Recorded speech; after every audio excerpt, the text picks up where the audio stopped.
Hey everybody, it's Lance the Lush, and it's another edition of Lush Talks. Now, Lush fans, I'm going to do something a little bit different today. Normally, I talk about what's going on in the world of beer, but we're not going to talk about that. This is actually going to be an addendum video.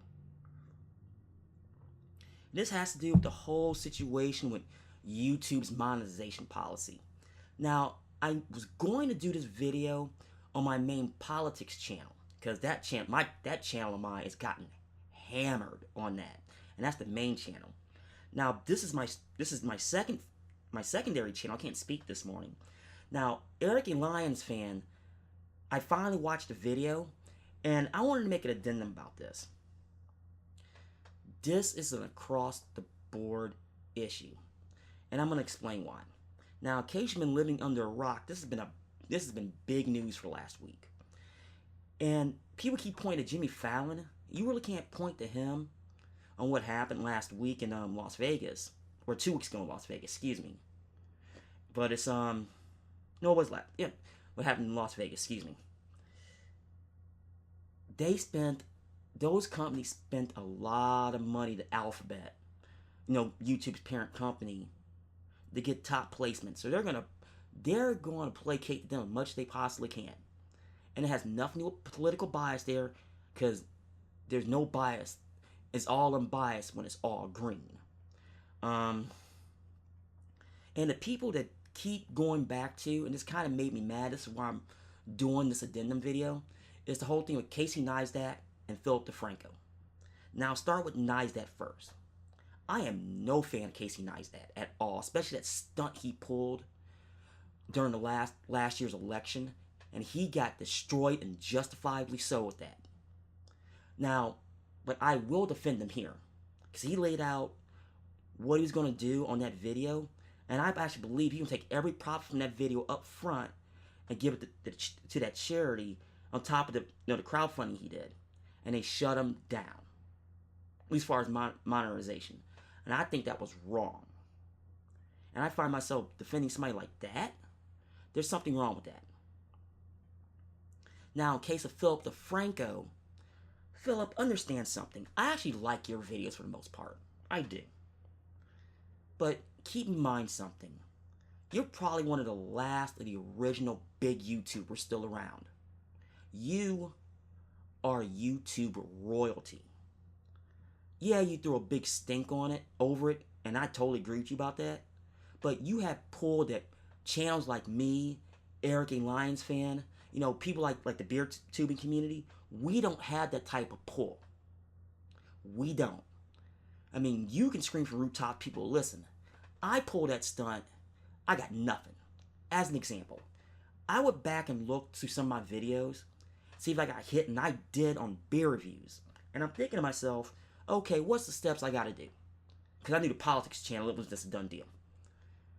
They'll manually do a review on them, re-review them for me, get them remonetized, but you need 10,000 views. And I'm thinking to myself, how many beer tube channels has that type of juice for 10,000 views? Unless you're talking about the older, big number videos. My biggest number, I think one of my videos, I want to say, was one of my original Lush Talk videos. No, I take that back.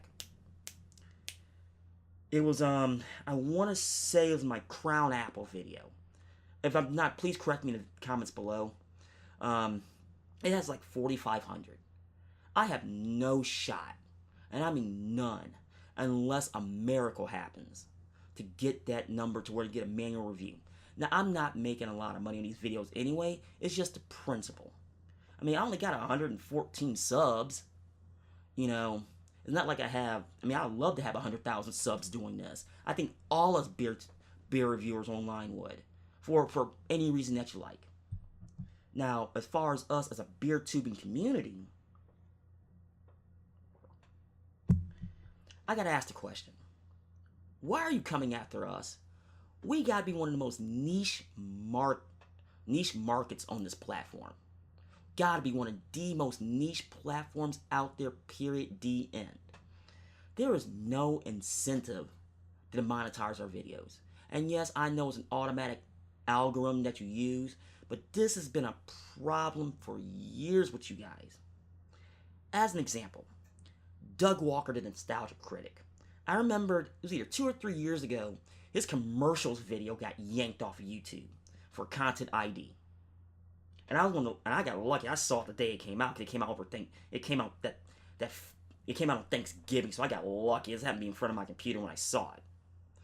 And it's like, and he was able to get it back if I remember correctly, but he was the same situation Philip DeFranco. Now, granted, he don't have the numbers like Philip DeFranco for our subscribers, but he had quite a bit of pull. He had, I think, like 500,000 subs at the time, if I remember, 400,000 or 500,000 subs at the time. And I'm thinking to myself, exact same thing applies here. So it was one of the ones where you hear my phone restart. I had my phone sitting, my finger was on the case, it was on the button. So if you hear it goes off, you know why. As a beer tuber, why? And like, I'm lucky. I have a lot of other platforms I can pull from, so I'm not really hurt. But EricALionsFan, that's the reason why I did this addendum. This is a widespread problem. Now, people talked about, now, I haven't watched RJ's video yet, see in his overtime that they actually talked about it, which I need to go see if he did talk about it. This is one of those things that I don't want to talk about because it's not going to get any better. Now, I'm going to do a different video on this, and I need to do a different video on this, about YouTube going down the same path that Blip TV did. And I did one on my politics channel before, but I need to do an update video on that because this is what I see. They're making the exact same mistake that Blip TV did. And the way the internet's set up now, there's a lot more options out there. I mean, you got BitChute, you got VidMe. I mean, I have a Roku channel. I mean, so somebody like me, I got options. I can't speak for anybody else, but I got options. Well, Lush fans, I'm going to get off here. I know it turned a little more of a rant, but I want to have more of a Lush talks on this. Now, this is Lance the Lush. Always be careful and remember fear the rue. But stay tuned for the next edition of Lance the Lush.